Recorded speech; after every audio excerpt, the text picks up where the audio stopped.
Would you rather be famous for inventing a deadly weapon or invent something that helps the world, but someone else gets all the credit for inventing it? Jesus Christ.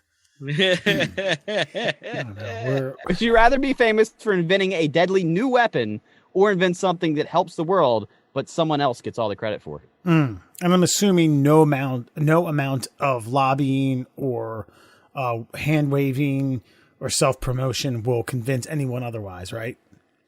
I think you'll get a lot of, sure, buddy, and a lot of pats on the shoulder. Right. And it's okay. So we're taking out all the hypotheticals of convincing, even if something short of getting the person who steals my invention drunk and admitting it. But that's not going to happen. So I'm already trying to think. I'm already seeing how important this is for you. God damn. I'm at heart, I don't know. I just don't. Being famous for creating something like that really starts to turn the tide towards infamy. And I'm not sure I want to be infamous. I don't know. It's something unnerving about that. Maybe just maybe give the old college try about convincing one person that I did that, and that'll be enough. And help the world, save some lives. Send some people to the moon. Shoot some lasers at us. So you're going with save the world, no credit. Yeah, I mean, assuming it's worthwhile saving the world. Like if I'm creating a new cheese grater that ends lactose intolerance or something, then no. What if all the cheese on the moon is lactose free? Ooh.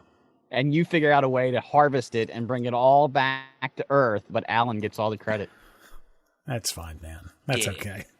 Sure. You could be my driver. That's right. You could drive me places. To the moon. Yeah, for more cheese. Well, naturally, I would have a cheese mansion on the moon. Yeah, I don't know. I almost feel like if you're creating something like that, someone would try to kill you. Someone would try to some loony. I don't even know if it'd be loony. Some freedom fighter would try to assassinate you if you were responsible for creating a deadly weapon. And I'm assuming you're not talking about something like a gun or something catastrophic, some sort of bunker buster, some chemical warfare. Like Oppenheimer lived a full natural life, and he created the most deadly weapon that humankind has ever created to this point. And we know his name. We know which one he was. Yeah. You mean the mannequin that was in my basement? Yes, Robert Oppenheimer. Go to Alan. Alan, which one are you taking here? Would you rather be famous for inventing a deadly new weapon or invent something that helps the world, but someone gets all the credit? I mean, it's probably got to be the weapon. Yeah. I thought there might be some logic that Wes would give me to be a better person, but then I was like, well, what if knives were named Allens and fucking everyone that got stabbed by a knife just fucking got Allen? Like that. It's pretty fucking cool. So yeah, I think that would be good. Like it could be as big as Oppenheimer or a knife that's called an Allen. So I think either way you kind of win out. Whereas you're just the jackwagon who tries to tell people that he came up with it, but everybody's like, "Fuck you guys." Do you think this is? Do you think you didn't come up with toaster strudels? Your dad did. Fuck out of here. Do you think this is like Al Gore got the same thing? Where he opted to invent the internet, and now no one believes him. Yeah.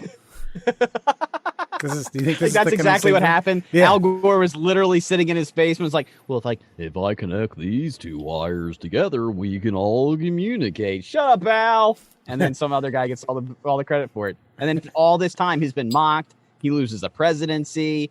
He's only known for the wooden man who screamed global warming. By the way, under Al Gore's worldview, we should all be dead by now, right? And have gills and man, bear, pig. That's all I think about when I think about Gore. South Park just roasting that dude for 2 decades. See, Wes, the thing is, you answered the question for me because, of course, I would like to be the humanitarian, and I'd like to be the one who, at least internally knew that I helped save the world. but you end up being this bitter, just old crotchety son of a bitch who's sitting at the corner of the bar. Hey, you know, I invented the electromagnetic pneumatic railgun. You know that, right? That was me. I did that. That wasn't Alan Giannis. That was Wesley Fox. And that's how your life would be. And so in some selfish way, you have to go ahead and say that you would be the one that invents the deadly new weapon. And deadly new weapons aren't always bad, depending on who you sell them to. For example, go back to the Robert Oppenheimer situation here. Yes, we nuked a lot of Japanese back in 1945. Was it a bad thing? Sure. Did it end the greatest war that's ever been fought in humankind? Yes, it did. So, you know, there's a yin and a yang to the whole thing, and you get all the credit for it. So it just depends on who you develop the weapon for. Just don't do it for some maniacal Bond villain, and I think history will smile kindly upon you, and so will your bank account.